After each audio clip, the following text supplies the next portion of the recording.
Hey guys, Scott Gordon, Open Mortgage.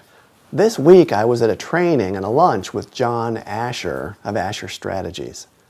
John had a phenomenal business success. He had a company that grew by 42% year over year for 7 years.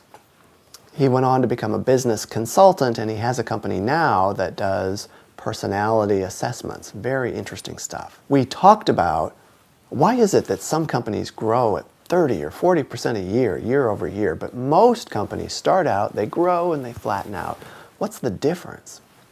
And there are some key differences in how the businesses are run and how salespeople are trained.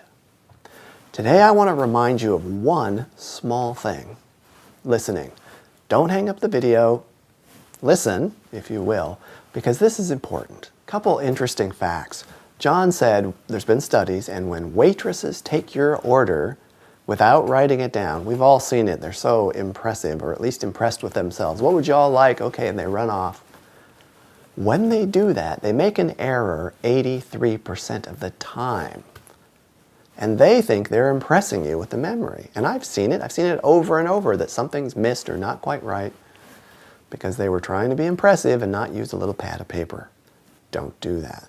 The lesson there is, when you meet someone, you're interviewing them, of course, be calm and patient and listen.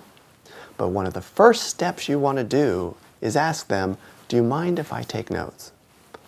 Why ask? Well, then you've given them control of the process. And you know what? They're probably going to say yes. In sales, you always want to get a series of yeses, right? So this is your first yes. You've been polite, you gave them control, and you got a yes. Also, if you're using an iPad or a cell phone to take your notes, you really have to ask permission, because they're going to think you're over there texting while you're listening and you're not paying attention.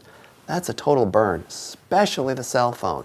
Studies show people trust an iPad or a tablet more, but the cell phones, they think you're just distracted.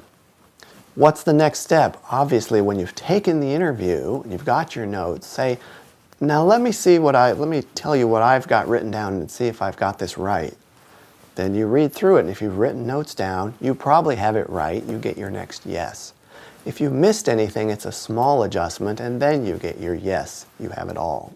Hey, I know these are small things and you've heard about listening before, but you think about Zen masters of anything, it's always about polishing the simple skills. Listening and making a connection, those are phenomenally important sales skills. So it's always good to work on those and improve those. Hey, we're working on our skills at Open Mortgage to see how we can help you. We really are. So if you need anything, contact me or contact anyone at corporate, because we want to help. All right, that's all. Speak to you soon.